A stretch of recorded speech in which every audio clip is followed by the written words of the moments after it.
Are you ready to take your business to the next level?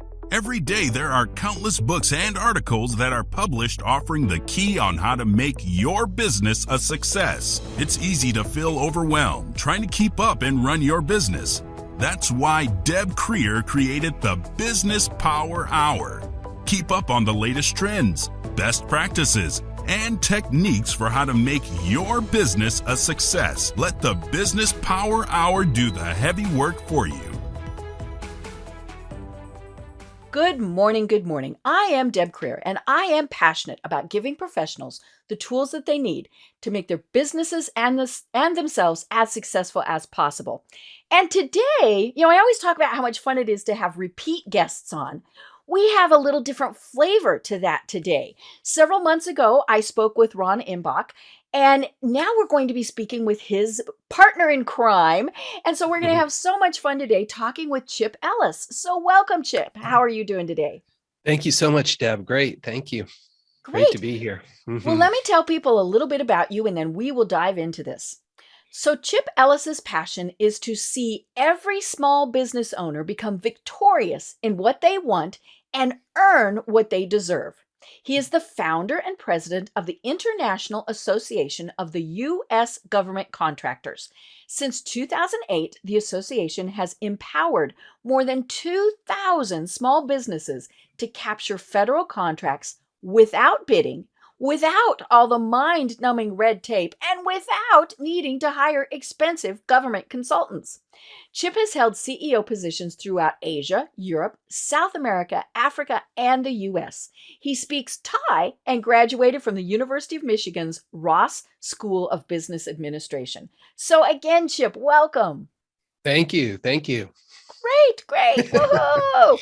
Well, I always like going in the Wayback Machine and finding out how my guests got to where they are today and how you discovered that this is your passion in life. So tell us a little bit more. Well, Deb, thank you so much.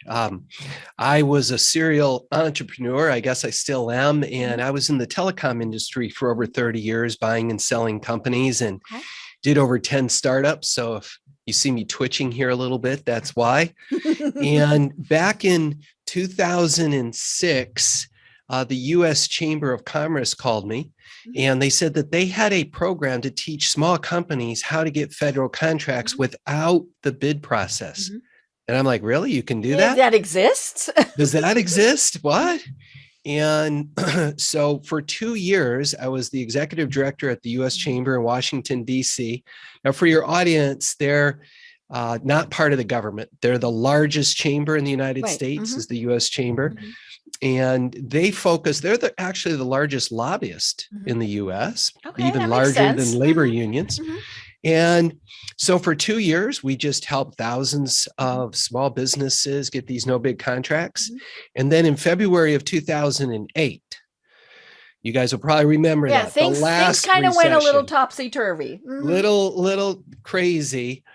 The board decided that this was one of the few mentoring, coaching, training programs they were offering to their members. And they decided they weren't going to do it anymore. So they called me in, and I was retired. This was my give back. And they said, Chip, we're just not going to do it anymore. And I'm like, really? You got to be joking. This is the only game in town, right? We're full blown recession right here, kind of like now. And it's like, what can we do? And I said, can I buy it? And to show you the heart of the chamber, they sold it to me for $1. So the program that we teach small companies was actually developed and taught by the chamber for over 25 years. And for the past 15 years, we've been just helping small companies grow through this no bid process. So that's how I got going on it. I love it. And it's funny. A lot of people think, government contracting, well, that's boring. We don't want to talk about that. We can't get those, things like that. And, if I go in my Wayback Machine, I worked for a company many years ago. We were government contractors. We only had 2 clients, the main client was the federal government, but NASA and the Navy, and so I learned a lot about red tape. And our contracts were very large contracts. We were developing software for them, and so these were large contracts that were long-term type of things. But I remember thinking then, why on earth would anybody want to do this? So tell us why government, getting government contracts is actually something that is very appealing. Well, Deb, I think if folks have not been doing federal contracting in the past, they probably made a good decision. So in the past, it was all about bidding. It was a Right. lot of paperwork, a lot of red tape, a lot of just hassle and aggravation. And so it was probably a good decision not to move forward at that time. But what I have to give the federal government credit, they've really made it easier. Now it's not easy. Let's not pretend. Right. They But are they've still the made federal it government. easier for us for us small guys to get contracts. And if I can, I'll just kind of compare bidding to no bidding Okay. just real quick to give you a feel and Right. let you guys understand what's going on here. So when the federal government awards, they can put out a contract to a bid, or they can put out that same contract to the no bid. So let's say, I don't know, the post office has $100,000 to put out a landscaping contract. They can post that online to a competitive bid and let hundreds of landscapers all fight to get that. Or they can call a small landscaper and ask them and give them a first right of refusal with a fixed price. They can say, we've got $100,000, $632.15, like right to the penny. And if they agree, so you look at the job, look at the scope of work. Do you want it? If the answer is yes, take it. But you can't negotiate the price. It's fixed. Fixed price. So when they say $100,000, $228.32, that's what you get. That's it. It's because they have use it or lose it budgets, Deb, because the law says they can't go a penny over the budget. Okay. So even if they want to use you, and if you need more money, you just have to walk because the law says they can't go a penny over. However, they don't want to go a penny under the budget. So if you look at the job and go, wait a second, I could do this for $80,000. The $20,000 savings as a taxpayer, I'd say, thank you. Great. But that goes out of their budget next time and they would hate you. Yeah. Yeah. If they don't use it, they lose it. If they don't use it, they lose it. So what beautiful for us small guys is we're not trying to figure out what price to come in at. We don't leave any money on the table. Either we can make money for the $100,000 or we can't. Right. If we can, and by the way, they can't call in 3 small landscapers and have us each so it's give not a proposal. bidding war type of thing. Not a bidding war. In fact, bidding is against the law on a no bid. Okay, so they can't call in 3 and pick one. If they want to bid, if they want competition, the law says they have to bid it fair and square. Okay. So what they do is they bring you in, we got $100,000. Here's the scope of work. Go look at the job. You got a week or whatever. Decide if you want it. If you say yes, it's yours. It's a first right of refusal. You're in total control. If you don't want it for any reason, it's too big, it's too small, there's not enough profit, doesn't fit your installation schedule, you turn it down. Now, here's a great question we get, Deb. If people like, well, what happens when I turn it down? Right. Are they mad at me? They love you. What? Let me share with you their biggest problem. The biggest problem the federal government has is they award contracts to small companies and either the small company doesn't do a good job or doesn't finish on time. Their biggest pain, their biggest problem is small companies that don't do what they say. So when you as a small company turn down a no bid contract because it doesn't fit your business, they love you. Right. Now they found an honest small business. And you'll get called back in and they'll say, hey, take a look at these 10, pick 5. Okay. They love when you turn it down. We used to even teach that. We used to say, okay, on the first contract, turn it down so they'll love you. But obviously, if you can make money, don't turn it down. Right. Yeah. But the point is, you never have to be uncomfortable. A lot of people don't get into federal contracting or go after giant clients because they're like, oh, they're too big, intimidating. I'm going to get buried. It's going to destroy my company. Mm-hmm. No. The beautiful part of federal contracting is you can grow under control Mm-hmm. because you can turn it down for any reason. Mm-hmm. And because for all of your audience, let's not even pretend, guys, this is not a game where, oh, I hope I get a contract. Mm-hmm. Like if there was 10,000 businesses and you were all in the same industry in the same state, you wouldn't even run into each other. Right. You wouldn't even run into each other. So you can't do the contracts in 10 lifetimes. So the point is you can be this is a game of not getting your foot in the door. This is a game of being very jealous and only taking contracts where you make more money than normal. Right. Where it fits your company better, because why would you there's 10 behind it. So why would you take something that stresses you out when you can just wait like a day and get one that works better? Right. You know, and one of the things that I learned when I talk with Ron, I think one of the biggest misperceptions is that we think a federal government contract is for a big business to provide huge services. I mean, it just seems like it would be big. And his point was, no. A lot of these are one person type of businesses that come in and clean, maybe they provide the janitorial service for a small post office. And so they it's very much geared towards the true small part of the small businesses, because you're not going to have a big, say, back to janitorial. I mean, you're not going to have a huge janitorial company even be interested in those little tiny onesie twosie types of things. But somebody who can do a 3 or 4 of those small type of things in a day, maybe, or in a week, depending on what they're looking for, that works very well. Or you mentioned landscaping. I mean, it might just be mowing the lawn around a small courthouse, or a small a courthouse would be county, obviously. So around a small federal building, that you do once a week. This is, and I think that was probably the biggest aha moment for me, was this is for the true small business. And that just was fascinating.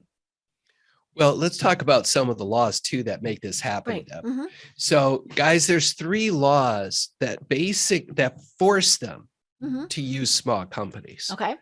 The first law is that every single contract that's $150,000 or less, 100% of those contracts have to go to small companies. 100%. By the way, last year that represented 40 million contracts were 150 grand or less, 100%. I can't do that math, but that's in the billions. Yeah. Gazillions. So the second law is very interesting. And that is, so the federal government just normally spends $600 billion a year on stuff. Like, I don't even know how many zeros that is, Deb. You'll have to get out I don't even know. 600 billion. It falls off my calculator. Right. And here's what's so interesting for us small guys. 80% of that money has been set aside for small companies. Wow. So for your folks, don't be confused, because some people think, oh, well, if I'm a small business, I can only have little contracts. No, if you're a small company, then 100%, like 150 grand or less, they have to go small. But we get lots of $1 million contracts because the second law says 80% of the money has to go to small companies. Here's the third law. When a big company does win a bid, remember, big companies have to bid. Us small guys, we don't have to bid. These small, no bid contracts are only for us guys, us small guys. When a big guy wins a bid, 31.7% of the big guy's contract has to be outsourced to a small guy.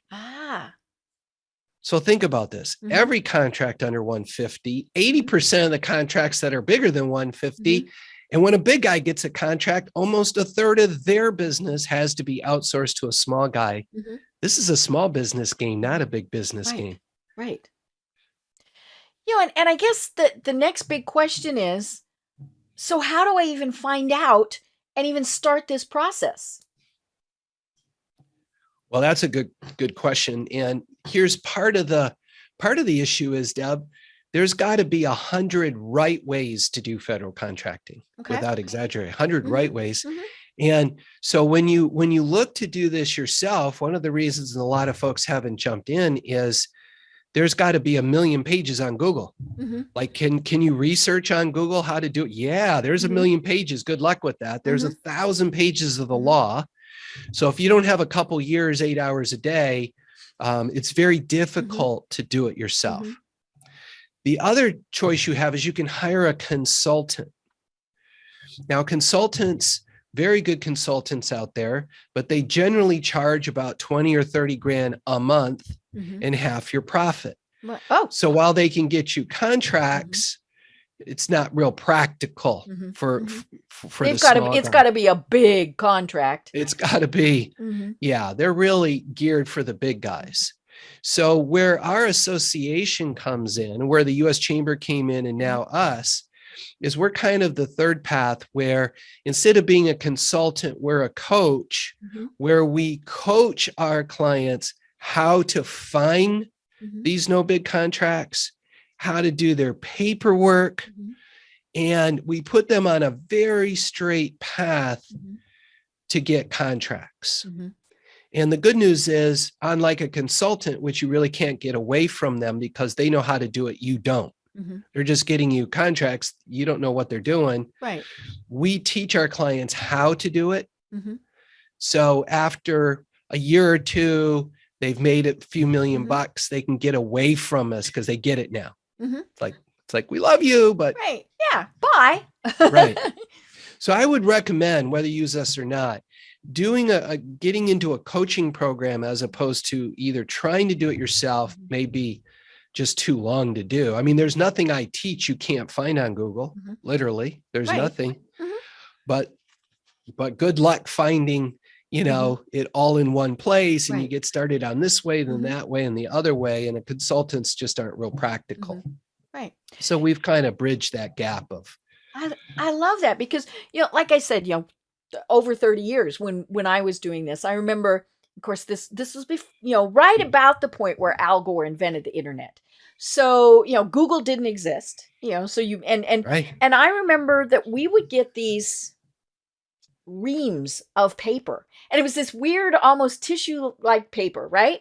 And it was, a paragraph of, we need this and this and this, in itty bitty print.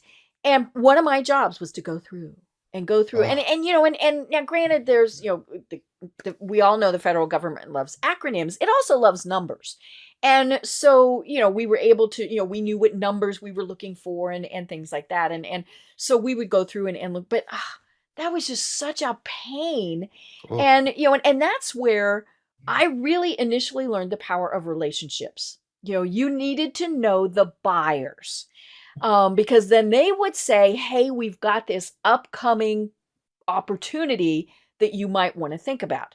So is that, 30 years from, up to now, is that, is it still about building relationships do buyers even exist at that level?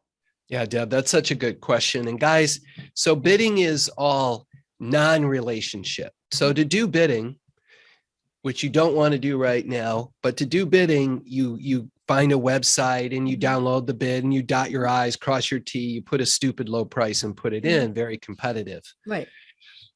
But for every one they bid, 1,000 they put out in the no bid process. And the no bid process works like this. It's very similar to your commercial business, where you build a relationship with the federal buyer. So for example, we would introduce you to a buyer who buys what you sell. Because there's about 30,000 buyers. Okay. And there's about 5 million other people in the federal government who can buy something from you. Like literally, there's like 5 million people who can buy from you. So that's the good news. The bad news is good luck finding the folks who buy what you sell in your area, et cetera. Right. So we do that for you. We pick out the right people. We show you how we did it so you can pick out your own people later. But now that you've picked them out, it's about building a relationship with them. And I got to tell you the bad news. Okay. Here's kind of the catch with federal contracting. It'll take you 4 months of building that relationship with the buyer before they will try you with a small contract. Mm. Why? Because remember their biggest pain. They're afraid of you. Right. They're afraid of small companies, but you heard the laws. Mm-hmm. The laws make them go with you. Mm-hmm.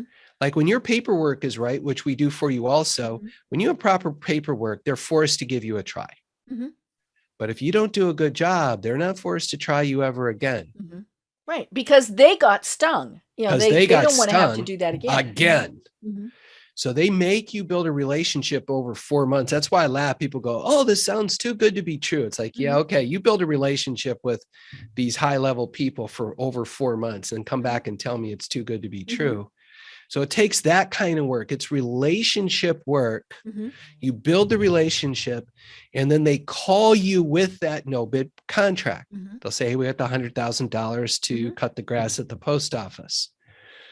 So that's how so it's all about the relationship. And I think it's our biggest value from an association point of view is we're constantly introducing people to the right people. So we're almost partners with our clients, Deb, where our job is to do their paperwork and introduce them to the right people. Their job is they've got to build the relationship. Because these buyers, they don't want a relationship with me. They want a relationship with the business owner. Right. Because that's who is going to do the work. Exactly. They need a relationship with the business owner, and then they got to do a good job when they get the contract. So now, it's really a partnership there. If they don't do a good job, can they be fired partway through? Or is it, if it's a year contract, you have the whole year? Yeah, that's a good question. Most service contracts are 5 years. Okay. Service, and they can renew them 3 times. So one little $100,000 service contract becomes a 15-year 20 years. So guys, that's the good news. Here's the bad news. That first year you are on probation. Okay. And if you do a bad job, you don't do what you say, etc. At the end of 1 year, they simply won't renew you for the next 4. Okay. If you do a good job, then they renew you for 4 more years. Okay. And so that's a beautiful thing. I love it. And of course, one of the things that is important to keep in mind is that it doesn't matter what our economy is doing. Many of these things are needed by the federal government no matter what. Well, they're paying $600 billion. So they're spending $600 billion. And I'm sharing with people right now that this may be the best time to look at entering the federal market. And I'll give you your folks 3 reasons. Guys, first of all, we're in a recession now. We're in a bad recession now. And the federal government, like back in 2008, the last recession we had, they added $828 billion to their normal spending to stimulate the economy. They're talking about adding $1 trillion with a T. And remember, 80% of that new money has to go to small companies. Think about that. Okay, so number one, it's almost like getting into federal contracting in bad times is better. Right, because as you said, they want to stimulate the economy, so they got to stimulate it. Yeah, they're going to spend more, and they want something for it. So they're tired of giving out grants and loans now. They did a whole bunch of that, and now it's time to get a little something back. And they've done this as a normal thing that they do. The second thing that makes it like a spectacular time to get in right now is the federal government has to pay you by law within 30 days or pay a 50% penalty. Whoa. So think about your commercial customers now. I was thinking back in 2008, here's what happened to us. We were busy. We were so busy back in 2008 and 9 that we thought we dodged the recession. Like we were so busy and all our people we knew were busy and we were just busy, and we were getting paid and everything was good. Who's afraid of the big bad recession? And it was just like a marble falling off a table. Like all of a sudden our commercial clients started to slow pay us or not pay us at all. Like they started going out of business and couldn't pay us or slow paying us. And it was like, well, this is a disaster. I got to get paid on, I can't go 120 days not getting paid. Well, how long are we into this mess? About 2 years. So for you guys out there, I don't know if you're seeing it yet. We're just starting to see that our commercial business is starting to slow pace. We're still staying busy, of course, but it's the marble is rolling. It's right at the edge of the table. And in the next, probably by this summer, it's going to fall off the table. And then what are we going to do? Right. We're not going to get paid. We're going to be busy and not pay anybody.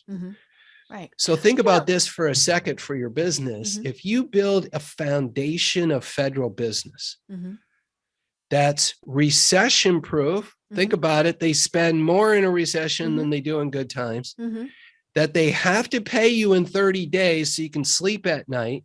Your commercial clients might not even do that for you now.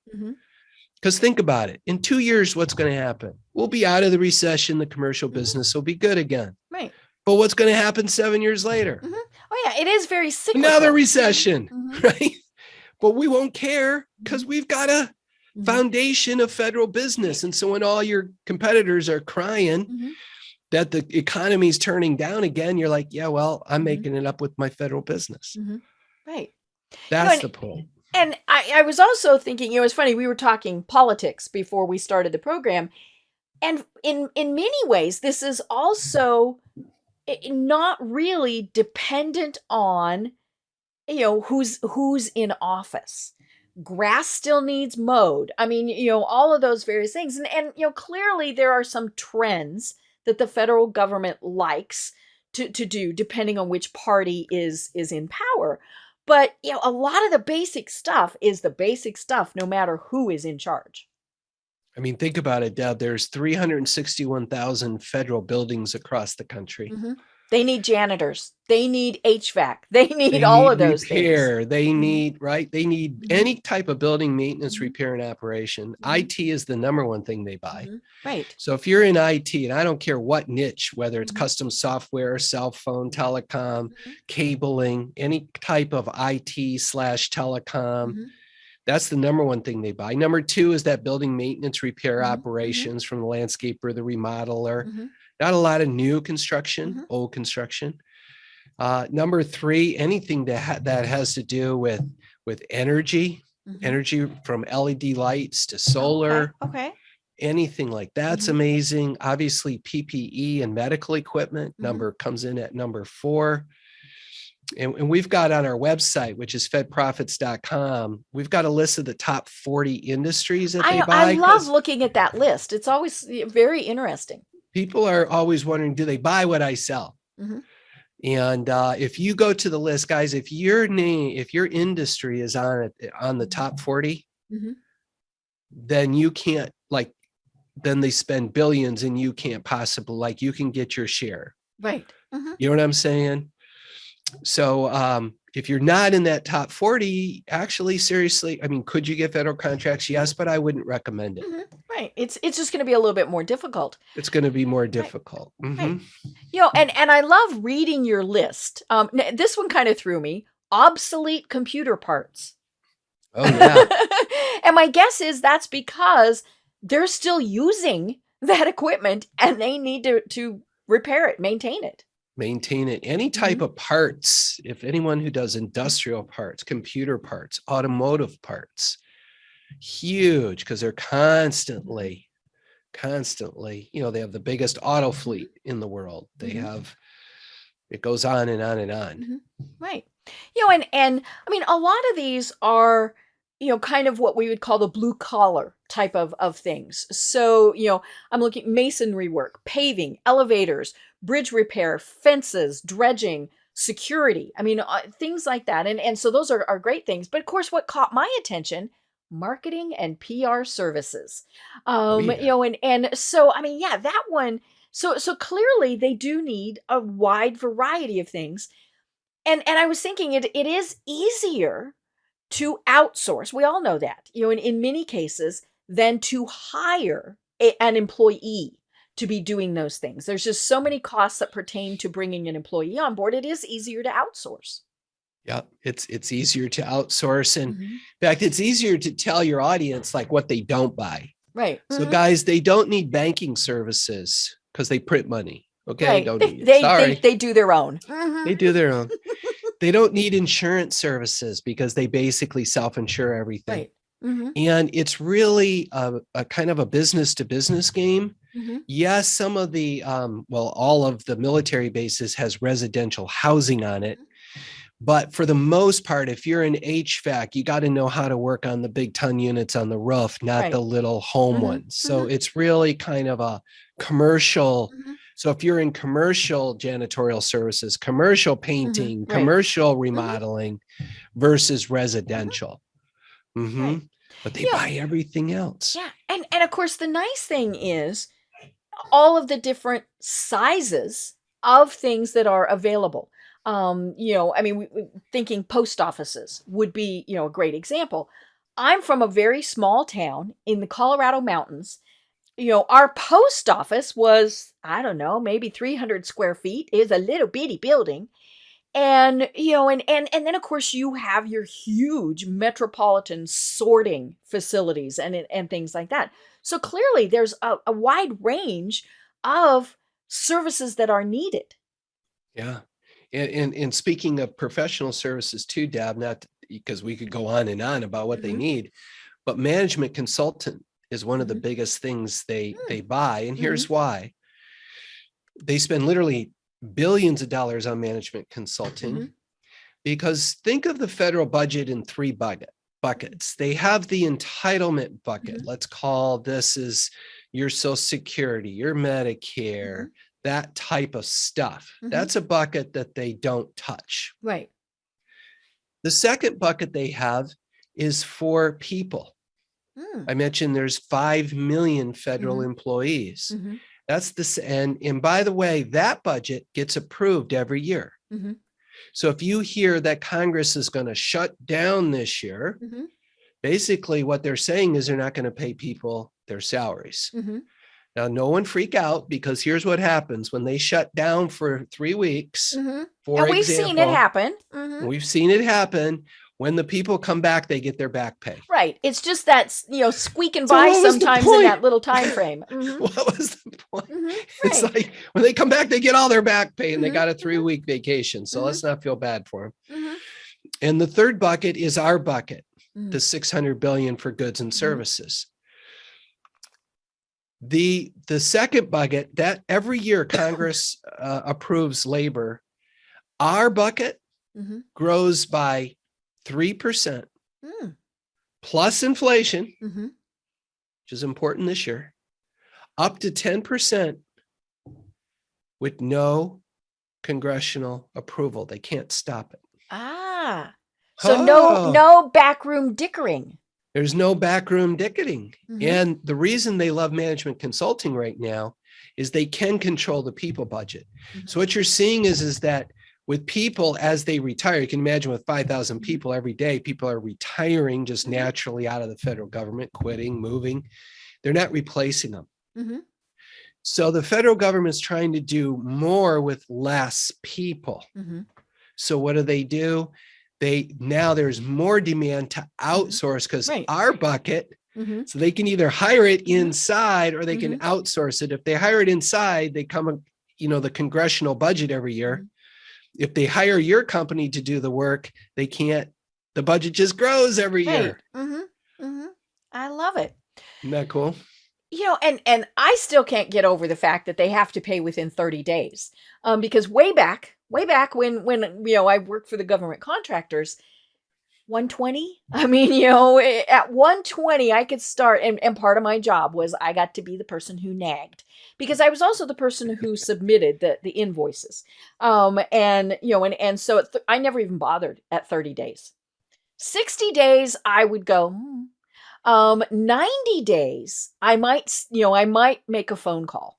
120 days past due was when I could really start saying, we're going to stop delivery on things until, and of course, then they'd pay.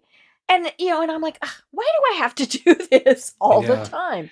Now that game is Mhm. over. We've all hate that game, even Mhm. with our commercial Right. clients. Mhm. And here's the nice thing.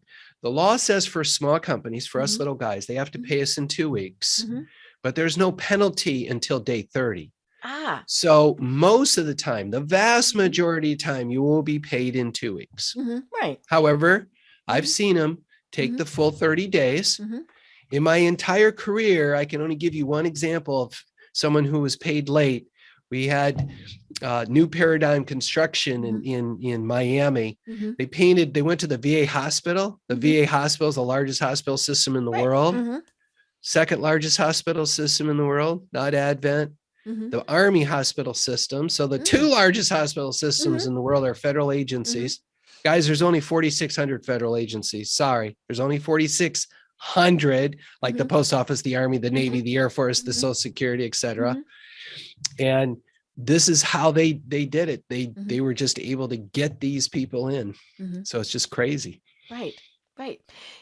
And I love this, again, that they have to pay, and that they can't, the whole non-negotiable. I mean, that's great because as you said, when you initially look at something, you go, yes, we can do it. No, we can't. I mean, that is in essence, because It's so to nice. me, Well, what made it crazy too, Deb, was that they didn't pay Arturo. They paid him 4 days late for cleaning that water tower over at the right. VA. And what was so crazy about it was that they paid him his 100 grand. They paid him 50 grand on top of it for the penalty. Oh, And wait a minute. He got the penalty money? he got the penalty money. Oh. And he didn't have to call me. I was 100 miles away, but I could hear him screaming. He was so happy he got that. And by the way, it's the only example I can give you of a client who didn't get paid within 30 days. One, that's my only example, guys. And you've done so two what's or so three of awesome these. is in today's environment, are you kidding me? Right. Where the marble's going to fall off the table and we're going to stop getting paid? Why would you spend another minute getting another commercial account right? when they're not going to pay you? Yeah, I mean, I've been doing, I started my business almost 20 years ago. It'll be 20 years ago in November. And long gone are the days where I do a response to an RFP, where I prepare a quote. Because it's so much work. Now, I know that you still have to show that you can do this and all those various things. But what I hated about it, and I had this happen more than once, I do my response to their proposal, and then part of it would go to somebody else. Like as in if say they said, hey, we want to see sample logo design. I'd see my logo design used by somebody else. Might have been tweaked a little bit or something like that. And I actually had a guy one time, and and this was one of those examples where my gut instinct when I met this man was, there's something off about him. Just kind of, and I always tell people, you listen to that little voice, whether it's in your head or your gut, you pay attention to it. And so I submitted a proposal, and it took, I mean, sometimes proposals can take hours and hours and hours to prepare. And so I had submitted this proposal, and if I remember right, it was to design a website for him, and then to do publicity, so PR work and website design, so marketing things.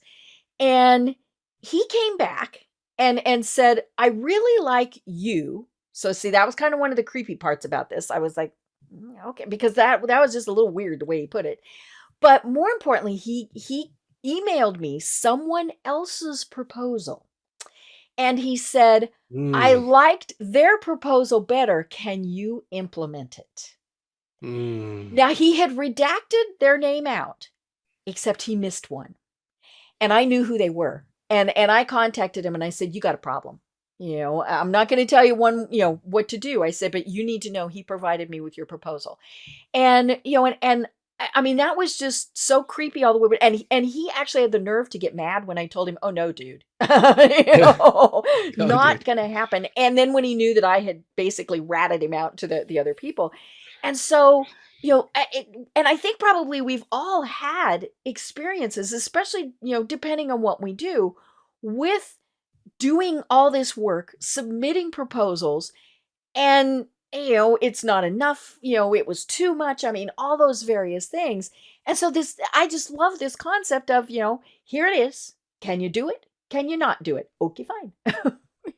Yeah. And I want to embellish that a little bit, Deb, because such an important point. Mhm. Remember, they're not allowed to have competition. Mhm. And that plays into that very fact you were Right. talking about. Mhm.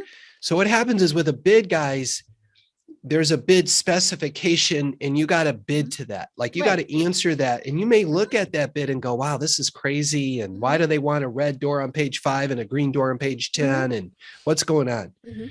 With the no bid contract, yes, they have a scope of work, Mhm. Right. but it's negotiable.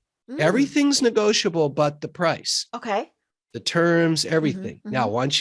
once you agree, you're locked Right. in. Once Does you've that make signed, once you've you said signed. you've signed?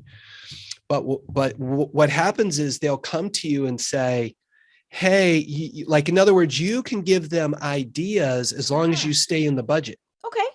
And here's the cool thing is you can boldly give them ideas because the law says invite, they can't even invite another small company in, let alone a big company or put it out to Right. bid. So if they've given you the opportunity for a no bid contract, you can boldly give them your ideas on how, just don't go over the budget. Right. Don't quote save them money either, right? In other Right. words, Yeah. if you Yeah. can That put the that money in your, that dollar amount is it's written that's in the dollar stone. amount.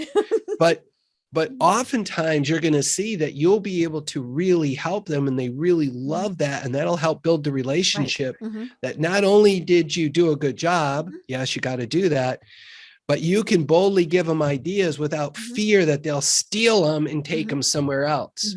It's not going to happen. Right. So it's a beautiful thing. I love it. Mm-hmm. Chip, one of the things that I was thinking about as we were talking about this is clearly there's so many opportunities available at the federal level. Do states and counties operate in any way like this, or is this a pretty unique type of situation? Yeah, that's a great question. We share with our clients to not do city, county, state, or school board right now. Mm-hmm. And here's why. They're broke. They're broke. They're not bringing in the tax. Like, why would you talk about getting a contract and then getting delayed paid? In fact, back in 2008, Broward County is Fort Lauderdale, Florida, one of the best paying counties in all of Florida. And we had a paving contractor. They were a smaller, big, they were like a $2 million company. They got a $2 million paving contract from Broward County. They were so excited. It was going to double their business. They're very excited they could do it. And they got paid a year later. Oh, An inch it's from really going hard out to of tell your business. employees, I'm going to pay you a year late. Yeah, no, like it was a disaster. So we recommend you stay away from city, county, state, school board for the next couple years. Let's come out of the recession. Let's let them start getting tax dollars again. Also, most, not all, but most city, county, state, school board do very little no bidding. There's some. Right. There's some no bidding. But for the vast majority of city, county, state, school board, it's bidding, it's low bid. Right. It's hyper competitive. And so you're going through all this brain damage with the prospects of not winning at all. And then you might get what you wish for and win, and then you don't get paid or, and it's just and you get paid the minimum. I've done some responses for, county and entities. And yeah, I mean, they really are looking for the lowest bid. And so you're having to figure out what is the maximum minimum that I can do, or the minimum maximum. And yeah, I mean, it's just too much. It's too much. The margins there. And because I'm glad you brought that up, Deb, because so many folks, when they think of government contracting, they take city, county, state, school board, federal, and they put it into one ball. Government is government. Government's government. And, my Uncle Joe got hosed, the school board, and they were giving out contracts below our cost. No, that doesn't happen in the federal government. In fact, when you do bid, in fact, let's talk about your first goal in federal contracting. So guys, for those of you who want to jump in, your first goal needs to be to get to $300,000. I know that doesn't sound like much, but you're on probation until you get to $300,000. They're afraid of you. Because you might be too small. Right. Well, not even too small. You just might not do what you say. Okay. Right. They don't care if you're a startup. They don't care if you worked in the office before COVID. They don't care if you had any revenue, people. They don't care how small you are. Just do a good job. Okay. That's all they care about. And they don't even check to see. They just, here's the contract because the law says I got to give it to you. If your paperwork's good, do a good job. So that's where small businesses are coming from, is they're focused on getting these, let's say I lost my train, Deb. Can you take this out? So we're, we're looking at, why, yeah, see, I was so fascinated with listening. I mean, it's, the no compete, the bid, where they go with the small business and they, they want it to be at least 300. You have to do at least 300. Oh, there we go. That was it. That was it. I knew if I rambled long enough, I'd get us. So it's like, people take that out, right? So you've got to get to 300,000. And so what our association does is, yes, we do your paperwork so you can get that first contract. Yes, we introduce you to the right people, but we hold your hand to get you to 300. Now, remember, I shared with you that as you're building these relationships, it's going to take 4 months before you get your first contract. So in month 4, you're going to get 40, 50, 60 grand in contracts. They're going to slowly build you up within 9 months to 300,000. Okay. So here's the bad news. Very rare to get to 300,000. I don't care if you're a $20 million small business. Very rare to get to 300,000 before 9 months. But the good news is very rare it takes more than 9 months. Okay. So you get to 300,000. Now, guys, when you get to 300,000, it's like party time. Because now you're off probation. Proven entity. Now you're on the A vendor list. And so we have a 24-month program. We get to 300,000 in 9 months and then 3 million plus in 24 months. And frankly, it's easier for us to get you from 300,000 to 3 million than 0 to 300 because you're off probation. They know, like, and trust you. So that's the game. The game is to get to 300, then 3 million, and then the sky's the limit. Remember, I told you there's 100 right ways to do federal contracting. Here's what we found. 99 of them don't work until you reach 300,000. Okay. Can you win a bid? No, not right now because they're afraid of you. Can you win a bid after you go off probation? Yes, you can. So there's something called the GSA, and there's the 8A, and there's the Alpha. There's all these cool every acronym in the world. But if I can tell your guys, if anyone's going to look at federal contracting, guys, put blinders on. You want to use the no bid process until you get to 300. Okay. Don't look left. Don't look right.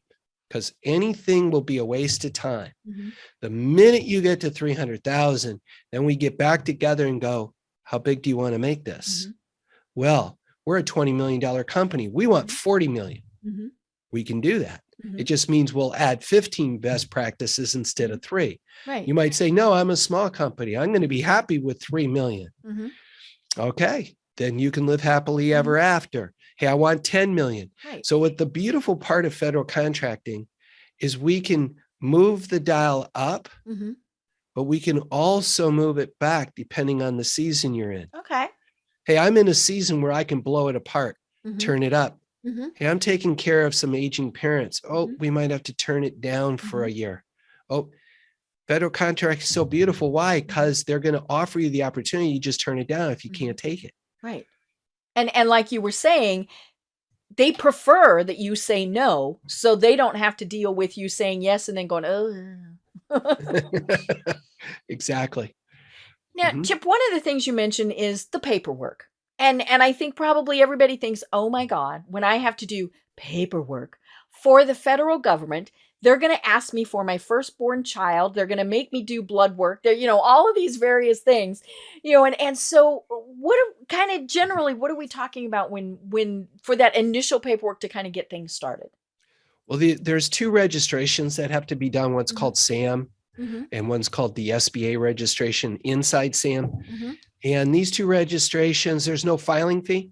And what's kind of nice is once they're done, those registrations are good forever. If they ever expire, you can turn them on for free in about 2 minutes. So we do those registrations because if they're not perfect, no filing fee. So some people try to do it themselves. But you know how, like, when you're looking at a ballot and you read the paragraph. And at the end of this paragraph on the ballot, you're not sure yes means build the building or tear it Right. down. Yeah. What am I voting what? for? There's like 40 questions in there like that. So the point is that we go through and we make the registration perfect. Because if it's not, here's what happened. Remember their biggest problem. Small companies don't do what they say. Right. So if your registrations aren't perfect, they go, wait a second, if you can't do that right, you don't do anything right, you'll never get a contract. Gone. So we do that for the people. So the good news is literally no paperwork on the registration side for our clients. Takes us about 30 days to get that done for them. Takes us 30 days. Think about if you're trying to do that yourself. Right. Have fun. And then the paperwork for these clients, remember they give you a scope of work, but there's no bid spec. So you will give them your normal proposal when you're making a presentation. It could be as simple as an email that says, I'm going to cut your yard every other Tuesday, whatever. And what happens is your proposal turns into the contract. Right. So you have to be careful because you can't think, well, it wasn't a legal document. I just send them my proposal. No, if they accept your proposal, you got to do everything you said in there. Like everything. So the good news is you don't need an attorney. And the bad news is you just have to be careful because there's no oops. You can't say, no, oops. I really can't do that. No, I didn't mean that. It's like, yeah, no, this is a contract now, guys. Right. And obviously you want your paperwork to go in correctly. And that was one of the things I discovered was, you don't, if you had one I that was not dotted or a T that wasn't crossed, and of course, what I discovered is they don't tell you that you didn't cross that T. It just, so that's where it is so helpful to have, that resource like your organization to be able to do that because you are so familiar with doing it, what I's to dot and T's to cross. Exactly. And I just had another question go out of my brain too. It's one of those days, right? Right.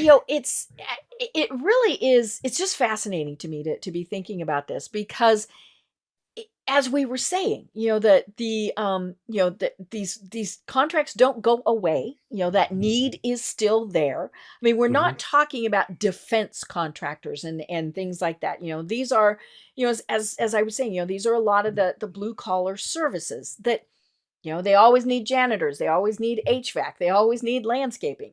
And so, if those are things that you can do, and like I said, marketing and PR is there. Event planning is there. Translation services. I thought that was an interesting one that is listed. Environmental management and engineering. It's so good. Let's take a look at, I want your audience to try to get your brain around how big this opportunity is. Because it's like true blue ocean. Let's go back to the 3 laws just for a quick second. Remember I told you every contract under $150,000 set aside for small companies. That represented 40 million contracts last year. Guess how many small businesses actually got last year? Only 6.7%. So wait a second, a lot of things that were left. The law said that 100% and we only got 6.7% and the rest went to big businesses. Yep.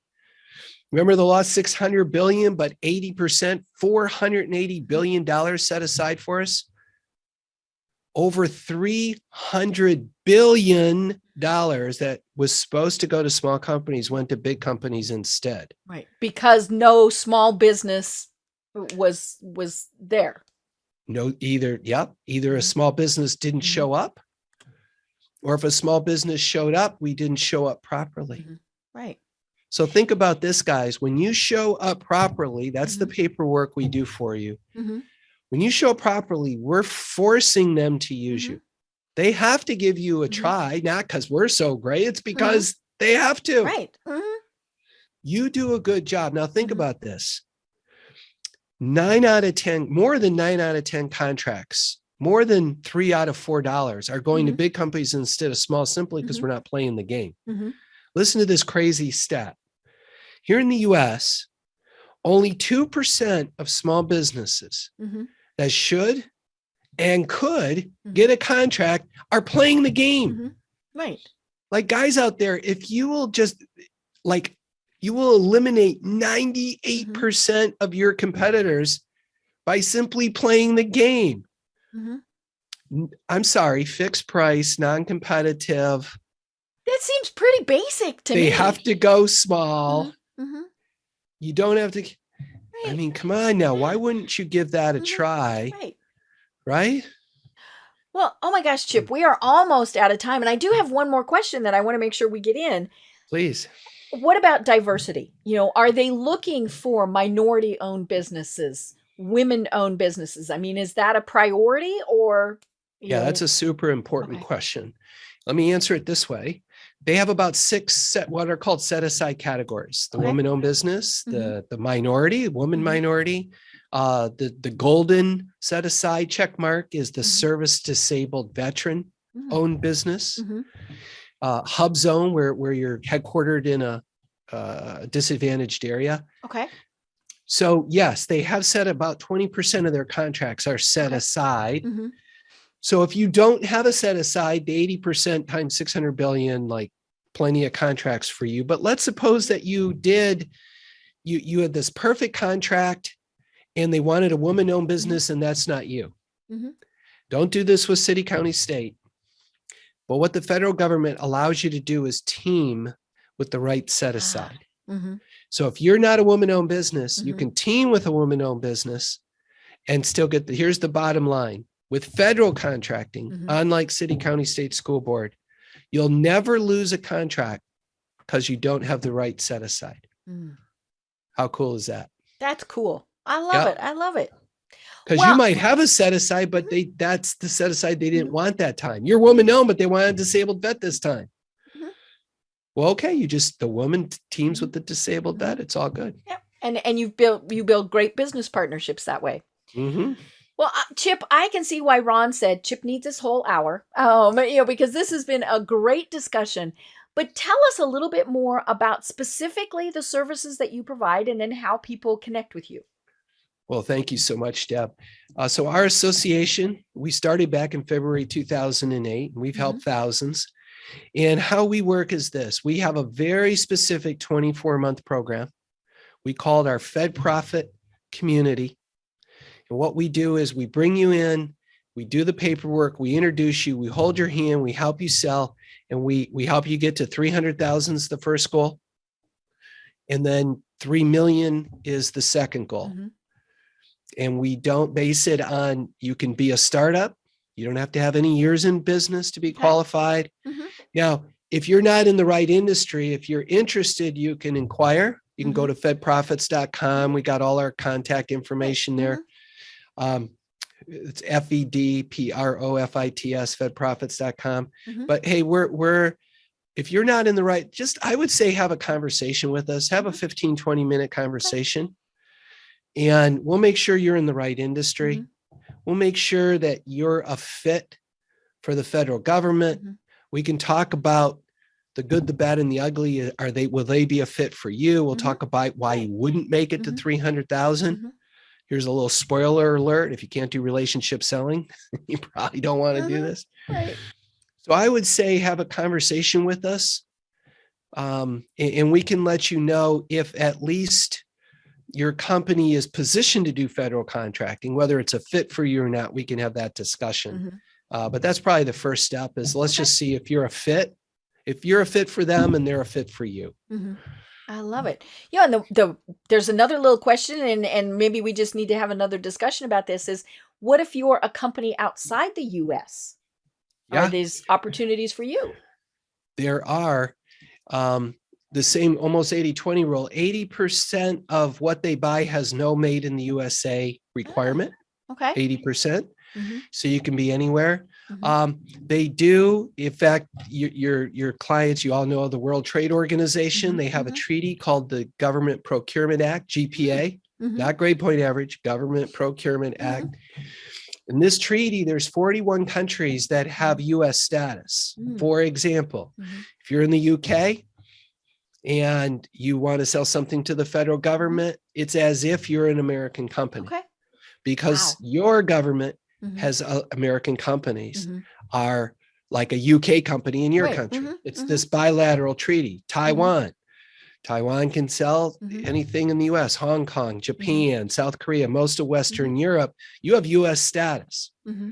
So if you're not one of those 41 countries, you can just Google WTO GPA to see if you're in one of the countries. Mm-hmm. But if you're not, 80% of the time they don't care anyway. Okay. We buy lots of stuff from Mhm. China. But only 20% of the time do they put a made in the USA. Mhm. And then if you're in one of the 41 countries, you still don't care. Right. Well, and then as you were saying, there's partnerships, there's all sorts of things. And so, it's definitely something that people can explore.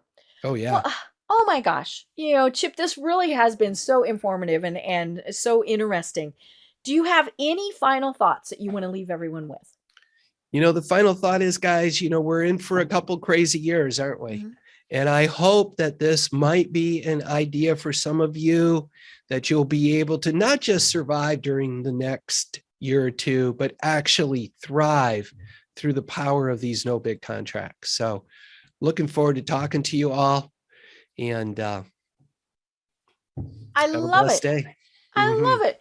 Well, I am Deb Creer. I've been having a fascinating discussion with Chip Ellis of the International Association of U.S. Government Contractors, and you do have an acronym. And until next time, everyone have a great day. Tune in for our next program for even more trends, best practices, and techniques for how to make your business a success. The Business Power Hour, hosted by Deb Creer, is proud to be part of the C-Suite Network.